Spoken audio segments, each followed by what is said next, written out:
दोस्तों आप सभी को पता होगा कि जो क्रेडिट कार्ड होता है ना, ये हम लोगों को उस समय हेल्प करता है जब हमको इमीडिएटली फंड्स की नीड होती है और हमारे पास पैसा नहीं होता है। बट इसके अलावा अगर आपने क्रेडिट कार्ड को एक मजाक के तौर पे इस्तेमाल करना स्टार्ट कर दिया है और इससे आप वो सारी चीजें परचेज करते हैं जो कि आज की डेट में आप अफोर्ड नहीं कर सकते हैं, तो ऐसे ही केस में ये क्रेडिट कार्ड आपके लिए बन जाएगा गले की हड्डी। जी हाँ, आपके ऊपर इतना लोन या बर्डन इकट्ठा हो जाएगा कि आप उसको रीपे नहीं कर पाएंगे और अंत में आपको देना पड़ेगा 30 से 35 से 40% तक का ब्याज और आप सिर्फ ब्याज ही देते रहेंगे, आउटस्टैंडिंग हमेशा खड़ी रहेगी।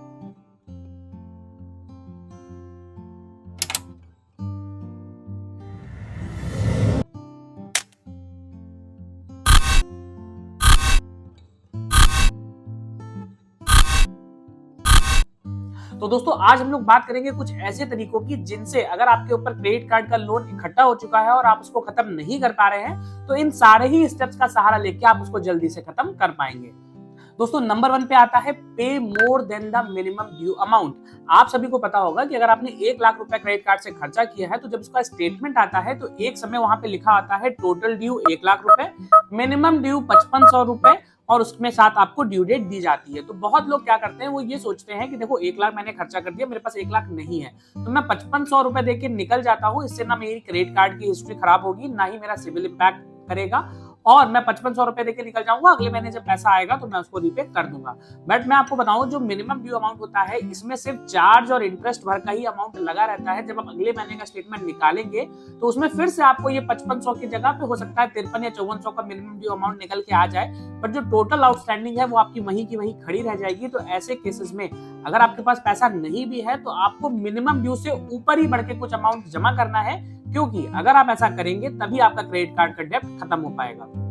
दोस्तों सेकंड केस में आपको करना है क्या है कि आपको एक बजट बनाना है, अपने क्रेडिट कार्ड के डेब्ट को नोट करना है। सपोज अगर सारे डेब्ट मिला के आपके ऊपर 2 लाख का डेब्ट है और आज की डेट में आपने डिसाइड कर लिया कि हमको ये सारा ही डेब्ट खत्म करना है, तो ऐसे केस में आप एक बजट बनाइए। उसमें जो भी आपकी अर्निंग है उससे कुछ पैसा अलग निकाल के रखिए कि भैया मेरी जो भी अर्निंग है मैं इसमें 20% हर महीने क्रेडिट कार्ड में डिपॉजिट करूंगा और एक दिन हो सकता है वो दिन 5 महीने 6 महीने या साल भर बाद आए, बट मैं अपने सारे क्रेडिट कार्ड को जीरो पे लाके खड़ा कर दूंगा। तो ऐसे केसेस में आपको पहले उसको नोट डाउन करना है, प्लस एक बजट क्रिएट करना है। उसमें से जो भी आपके पास सरप्लस बचता है 20 से 30% का, वो पैसा हर महीने आपको क्रेडिट कार्ड में डिपॉजिट करना है। दोस्तों थर्ड स्टेप पे हम लोग बात करेंगे यूज द स्नोबॉल मेथड के बारे में। जैसे आपको पता होगा जो स्नोबॉल होती है ना, वो छोटी सी बॉल कन्वर्ट होती है स्नो में और नीचे चलते चलते वो इतनी बड़ी सी बॉल हो जाती है कि वो किसी भी चीज को डैमेज कर सकती है। सेम इसी तरीके से अगर आपके पास मल्टीपल क्रेडिट कार्ड्स है तो सबसे पहले आपको करना क्या है, जो सबसे छोटा क्रेडिट कार्ड है जिसका सबसे कम ड्यू बचा हुआ है 10,000 20,000, उसको खत्म करिए। देखिए अगर आप ऐसा खत्म करते हैं तो एक ह्यूमन साइकोलॉजी होती है कि आपके मन में एक सेल्फ कॉन्फिडेंस आएगा कि आपने अपना एक कार्ड खत्म कर दिया है, उसका इंटरेस्ट पेनल्टी भी आपको बचेगा, फिर आप बड़े कार्ड की तरफ बढ़िए। तो जब भी आप नोट डाउन करिए इसी तरीके से नोट डाउन करिए कि सबसे कम ड्यू किसमें है, पहले उसको खत्म करिए, उसके बाद बड़े की तरफ आपको बढ़ना चाहिए। दोस्तों फोर्थ स्टेप में हम लोग बात करेंगे negotiate with the lender about the interest rate के बारे में। जी हाँ दोस्तों, आप सभी को पता होगा जो क्रेडिट कार्ड होते हैं ना, उस पे जो लगने वाला इंटरेस्ट होता है वो पार्टी टू पार्टी डिफर करता है। जी हाँ, बिल्कुल ऐसा नहीं है कि आपको जो इंटरेस्ट मिल रहा हो वही आपके फ्रेंड को भी मिल रहा होगा। तो आप हमेशा क्रेडिट कार्ड कंपनी से नेगोशिएट कर सकते हैं कि सर जो ये इंटरेस्ट लग रहा है इसको लोअर किया जाए। अगर आप ऐसा करेंगे तो आपका कम पैसा इंटरेस्ट में जाएगा, ज्यादा पैसा प्रिंसिपल की तरफ जाएगा और आपका रीपेमेंट जल्दी हो पाएगा। दोस्तों फिफ्थ स्टेप पे हम लोग बात करेंगे ऑप्ट फॉर बैलेंस ट्रांसफर के बारे में। जी हाँ, आप सभी को पता होगा कि अगर आपके पास ज्यादा क्रेडिट कार्ड का डेब्ट बच जाता है तो उसको आप बैलेंस ट्रांसफर करके पर्सनल लोन में कन्वर्ट करा सकते हैं। वहां से आपको ईएमआई बन जाएगी, उस ईएमआई का पेमेंट करके करते धीरे धीरे आप लोन को जीरो कर पाएंगे। तो अगर आपके भी कार्ड में बैलेंस ट्रांसफर का ऑप्शन आता है और आपके पास ज्यादा लोन इकट्ठा हो गया है तो आप उस ऑप्शन का सहारा लेके अपने क्रेडिट कार्ड को जीरो कर सकते हैं। दोस्तों अगले स्टेप में हम लोग बात करेंगे पे of highest interest credit card first. सबसे पहले आपको क्या करना है, जितने भी कार्ड आपके पास है जब आपने नोट किया उसका बैलेंस आउटस्टैंडिंग, तो वहीं पे आपको सामने नोट करना है कि किसमें सबसे ज्यादा ब्याज लगता है। तो उन सभी क्रेडिट कार्ड में जो कि आपके पास 30% से ऊपर का रेट ऑफ इंटरेस्ट चार्ज कर रहे हैं, आपके पास जब भी पैसा आए आपको सबसे पहले उन्हीं को खत्म करना है, क्योंकि वही ऐसे क्रेडिट कार्ड हैं जो कि आपकी जेब में एक मोटा धक्का दे रहे हैं। तो उन सभी क्रेडिट कार्ड को जैसे आप खत्म कर देंगे आप देखेंगे कि ज्यादा अमाउंट आपका प्रिंसिपल की तरफ जाने लगा है और आपकी आउटस्टैंडिंग बहुत ही जल्दी खत्म हो जाएगी। दोस्तों अगले स्टेप में हम लोग बात करेंगे use windfall gains wisely.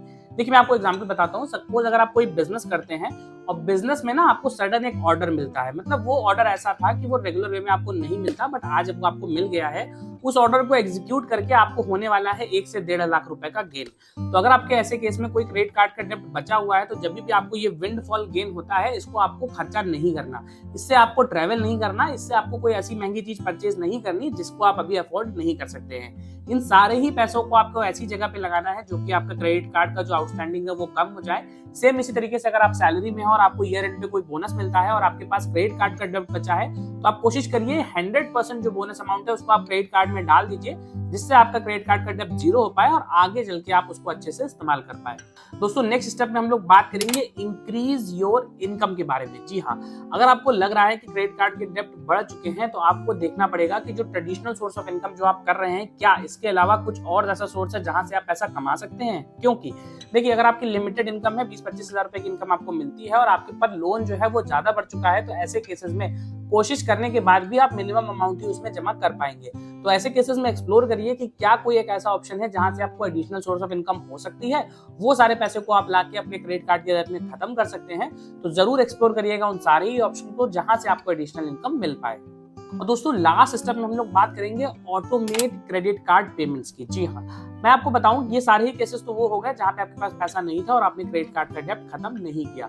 But बहुत सारे लोगों को मैं ऐसे जानता हूं जिनको भूलने की आदत होती है और वो अपना क्रेडिट कार्ड का बिल जमा करना ही भूल जाते हैं। तो अगर आप भी उन लोगों की लिस्ट में नहीं आना चाहते हैं और अपने ऊपर इंटरेस्ट पेनल्टी नहीं लगना देना चाहते हैं, तो ऐसे केस में आपको करना क्या है, क्रेडिट कार्ड के साथ आपको एक ऑटो रीपेमेंट का मोड भी मिलता है, जहां पे अगर आप ऑटो स्वीप का ऑप्शन सेलेक्ट कर लेते हैं, तो जो भी बैलेंस होता है वो ऑटोमेटिकली आपके सेविंग अकाउंट से डिडक्ट हो जाता है। तो अगर आपका क्रेडिट कार्ड भी आपको ये ऑप्शन देता है, तो उसको जरूर इस्तेमाल करें, क्योंकि ऐसा करके आपको फायदा मिलता है कि कभी भी आप क्रेडिट कार्ड की ड्यू डेट मिस नहीं करेंगे और आपके ऊपर इंटरेस्ट और पेनल्टी जो लगती है वो नहीं लगाई जाएगी।